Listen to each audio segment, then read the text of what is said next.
असं काय झालं की मेहुण्याच्या लग्नासाठी सासरवाडीला आलेल्या जावयाने अर्ध्या रात्रीच बायकोचा गळा चिरून हत्या केली, तर त्यानंतर स्वतः देखील झाडाला गळफास घेऊन आपल्या जीवनाचा शेवट केल्याची घटना नांदेडच्या हिमायतनगरमध्ये घडली आहे। त्यामुळे जिथे भावाची वरात निघणार होती तिथेच बहिणीची अंत्ययात्रा निघाल्याने संपूर्ण लग्न मंडपात स्मशान शांतता पसरली आहे।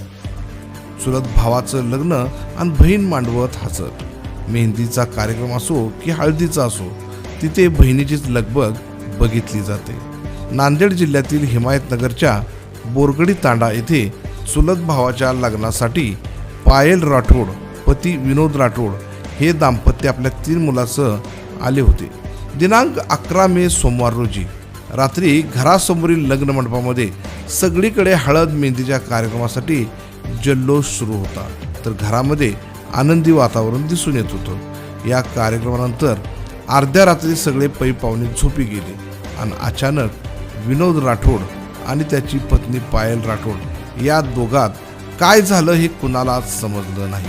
विनोद राठोडने पायलला अर्ध्या रात्री घरातून बाहेर बोलावून घेत घरापासून थोड्या अंतरावर घेऊन गेला आणि काही समजायच्या आत तिच्या गळ्यावर धारदार चाकूने गळा चिरला।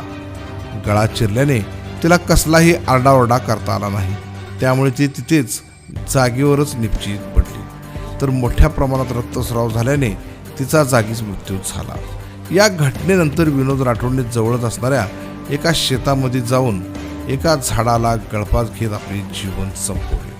ही संपूर्ण घटना दुसऱ्या दिवशी म्हणजेच मंगळवार रोजी सकाळी पायलचा गळा चिरलेला मृतदेह दिसून आल्यानंतर समजला। सुरुवातीला सगळ्यांना अंदाज आला होता की पायलचा खून हा नवरा विनोद राठोडनेच केला असावा म्हणून, कारण तो घरातून फरार झाला होता।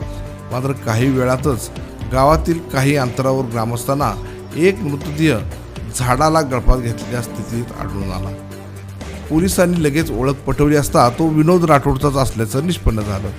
त्यामुळे पोलिसांनी सुरुवातीला पायल याची हत्या पती विनोद राठोडने करून त्यानंतर स्वतः गळफास घेतला असावा असा संशय व्यक्त केला आहे। खरं तर 7 वर्षापूर्वी या दोघांचं लग्न झालं होतं, सुखाचा संसार होता, त्यांना 2 मुली आणि एक 8 महिन्याचा मुलगा असून या घटनेमुळे ही लहान मुलं आता अनाथ बनली।